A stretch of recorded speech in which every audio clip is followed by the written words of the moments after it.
প্রিয় দেশবাসী, আপনারা জানেন দেশ এই মুহূর্তে একটি সংকটকালীন সময় পার করছে।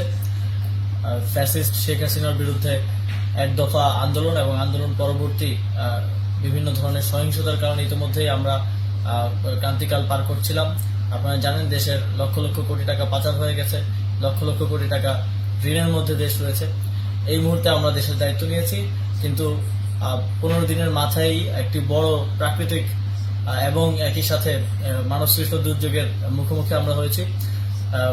প্রবল বৃষ্টিপাত এবং ভারতের অববাহিকায় ডম্বুর গেট খুলে দেওয়ার ফলে বাংলাদেশে হঠাৎ ফ্ল্যাশ ফ্লাডের আকারে সেটি ফেনী, কুমিল্লা, নোয়াখালী সহ দেশের প্রায় 10টিরও উপরে জেলায় আঘাত হানে।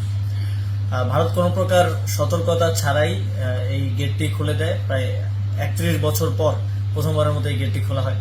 তো আমরা উদ্বেগ প্রকাশ করছি এবং একই সাথে সারা দেশের সকলকে জাতীয় ঐক্য গঠন করে এই সংকট মোকাবেলায় এগিয়ে আসার আহ্বান জানাচ্ছি।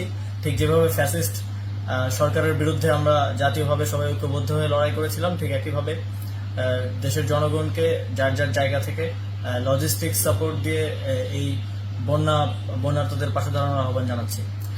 আপনারা জানেন ইতিমধ্যেই আমাদের ত্রাণ ও দুর্যোগ ব্যবস্থাপনা মন্ত্রণালয় কাজ করে যাচ্ছে এবং যুব ও ক্রীড়া মন্ত্রণালয় থেকে আমাদের প্রায় 18,500 যে রেজিস্ট্রেড যুব সংগঠন আছে তাদেরকে আমরা নির্দেশনা দিয়েছি তারা যেন বন্যার্তদের পাশে দাঁড়ায়। একই সাথে বৈষম্যবিরোধী ছাত্র আন্দোলনের সমন্বয়করা ত্রাণ সংগ্রহ করছেন টিএসসিতে এবং প্রায় 50টি বোট তারা বন্যা দুর্গত এলাকায় পাঠিয়েছেন উদ্ধার কার্যের জন্য এবং আরও 200টি বোট আজকে যাওয়ার কথা।